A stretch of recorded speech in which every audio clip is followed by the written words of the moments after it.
ሰላም ሰላም እንደናችሁ።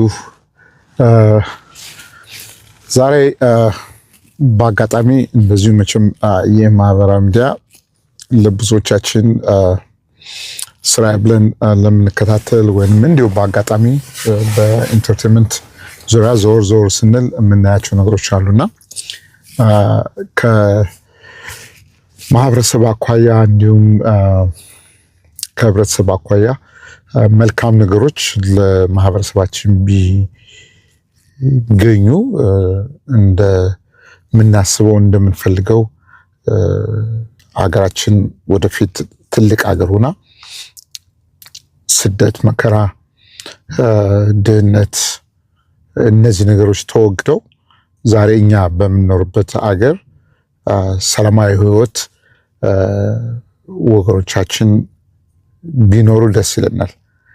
ግን ለሰላም ትልቁ እንቅፋት ሰዎች በማወቅም ይሁን ባለማወቅ የምንፈጥራቸው ክስተቶች እነዛ መንገዱን ወደ መልካም ነገር ከሆነ ወደ መልካም ነገር ይጓዛሉ፣ መጥፎ ነገር ከሆነ ደግሞ ወደ መጥፎ ነገር ይጓዛሉ።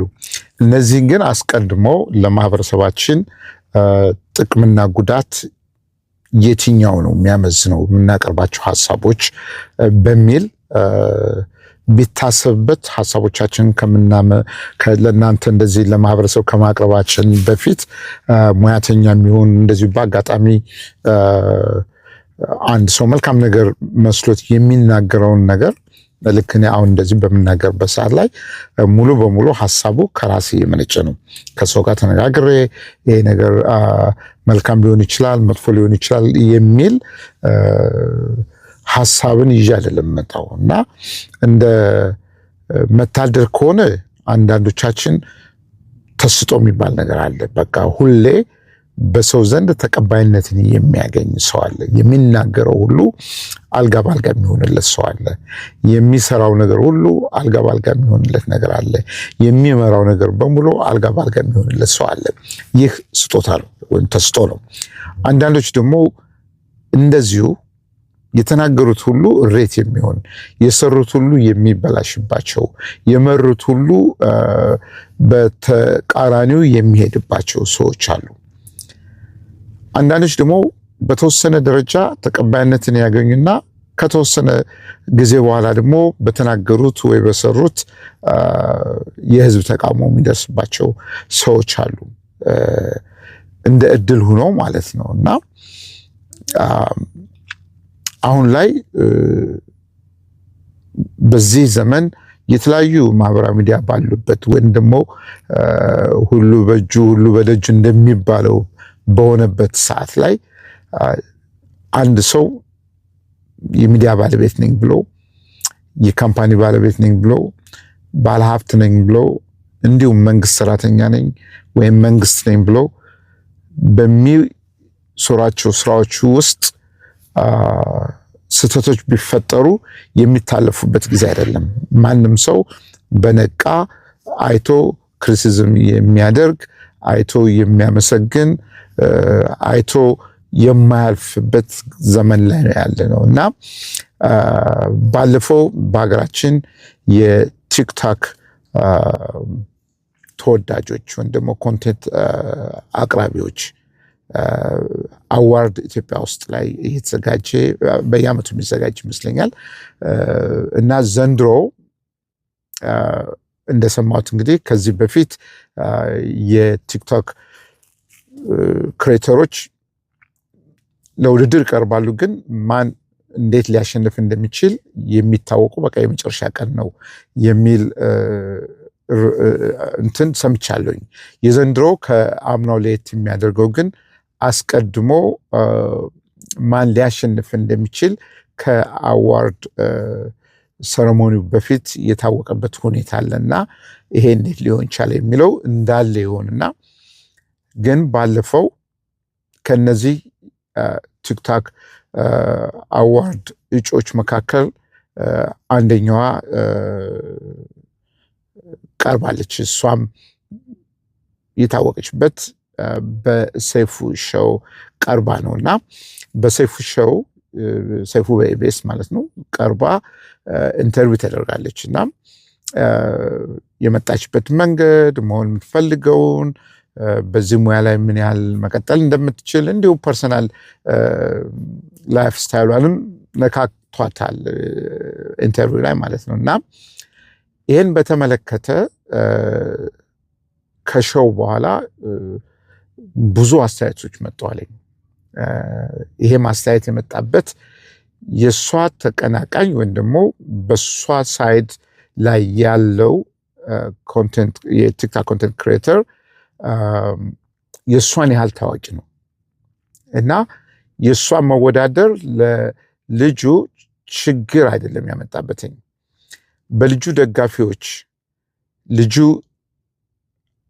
አዋርዱን እንዲያሸንፍ በሚፈልጉ ሰዎች መካከልና በሰይፉ ኢቢኤስ ሾው ላይ የቀረበችው ልጅ እንዴት እሷን ለብቻ ሾው ላይ አቅርቦ ስለሷ ህዝቡን ማስተዋወቅ ፈለገ የሚለው ከስተጀርባው ልጅቷ እንድታሸንፍ ስለፈለገ ነው የሚል እርምታዎች በሚዲያ እየተሰራጩ ይገኛሉ። ይሄንን ሊያስመስል የሚችልበት ምክንያት ደግሞ ልጅቷ ከዚህ በፊት በተደጋጋሚ በሱ ሾው ላይ ቀርባለች፣ እንዲሁም ትታወቃለች። የሷ ኦፖነንት ወይም ደግሞ ተወዳዳሪ ከሷ ጋር የሚወዳደረው ልጅ በብሔር የትግራይ ልጅ ይመስለኛል፣ በቋንቋ የትግረኛ ተናጋሪ ይመስለኛል፣ ግን በጣም ተወዳጅ ነው እና ይሄ የዘረኝነት ጥግ ነው ወይንም ደግሞ ልጅቷን እዛ ኢቢኤስ ቶክ ሾው ላይ አምጥቶ ማሳየት ከሷ ጋር ለሚወዳደር ወይም ደግሞ እሷን ለሚወዳደር ሰው እንቅፋት ነው። ምክንያቱም እሷ በህዝብ ዘንድ ኢንፍሉዌንስ እንድታደርግ በኢቢኤስ ቶክ ሾው ቀርባ የማሸነፍ እድሏን እንድታሰፋ ነው የተደረገው። ስለዚህ ይሄ ትክክል አይደለም።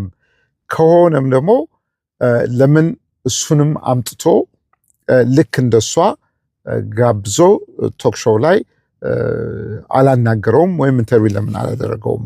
ወይንም ደግሞ ሁለቱንም በአንድ ላይ አምጥቶ ከዚህ ጥግ ወጣ ያለ ነገር ከሆነ ወይም ደግሞ የልጁ ደጋፊዎች ኢቢኤስን በሚኮንኑበት ሁኔታ ላይ በዛ ውስጥ ካልሆነ ማነው ሰይፉ ቶክ ሾው እንደዚህ አይነት አመለካከት ከሌለው እሱንም ማቅረብ ነበረበትኝ እና አንድ ላይ መጠየቅ ነበረበትኝ የሚል በጣም በማህበራዊ ሚዲያ እየተራገበ ነው።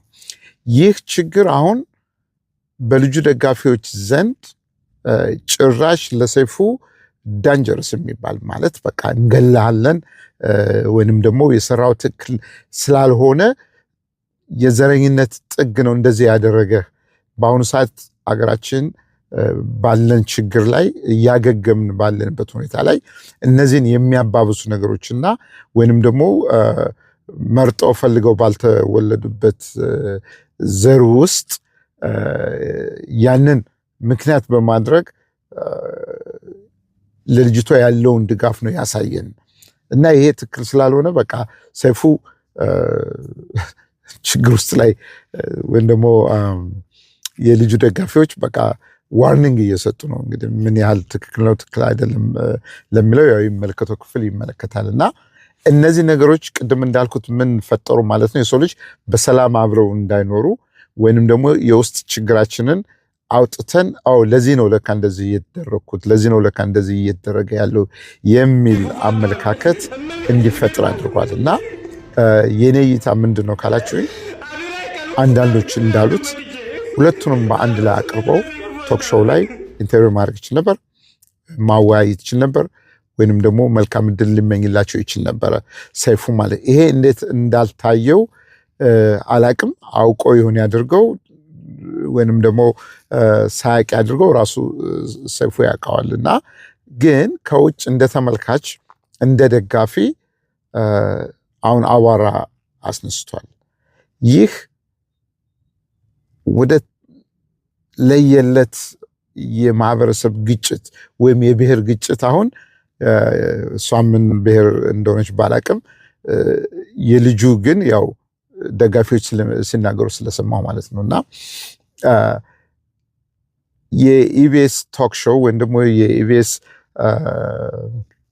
ካምፓኒ ብሮድካስት ሰርቪስ ይሄን ነገር የሚያማክርበት የሚያጣራበት መንገድ ይኖር አይኖር አላውቅም። ግን እንዲህ አይነት አዋራ አሁን የመጀመሪያ ጊዜ አይደለም። የተለያዩ ፕሮግራሞች እንደነዚህ አይነት ነገሮች ፈጥሯል። እንግዲህ ከዚህ ቀደም እንደምታውቁት ኢቢኤስ ቶክ ሾው በአንድ ልጅ ላይ የተሰራው ድራማ በግለሰብና በማህበረሰብ ብቻ ሳይሆን በመንግስትም ደረጃ እንዲጠየቁ አድርጓቸዋል። ፕሮግራሙ እንዲቋረጥ ተደርጓል። ስለዚህ ለምንድን ነው እንደዚህ አይነት አዋራዎች እየተነሱ ህዝብን ከህዝብ ሊያጋጩ የሚችሉበት?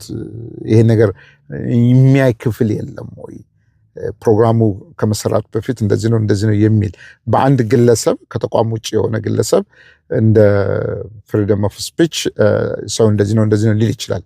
እንደ ተቋም ግን ሳይድ ማድረግ ስለማይቻል ማለት ነው። እና የሰይፉ ኢቢኤስ ቶክ ሾው በእነዚህ ቲክቶከሮች ምክንያት በግለሰቡ ላይ ወይም በሰይፉ ላይ ማለት ነው ምንድን ነው የሚባለው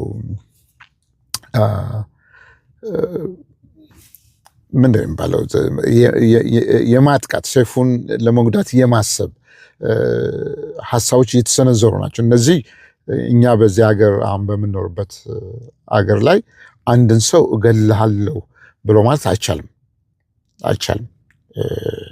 ይህን ቃል በሚዲያ ላይ ስላለ ይህን የተናገረ ሰው በሚዲያ ላይ ስላለ መንግስት በሀገር ውስጥ ከሆነ እገልሃለሁ ብሎ ምን አመጣው? ይሄንን ያው በህግ ሊታይ የሚገባው ነገር ነው።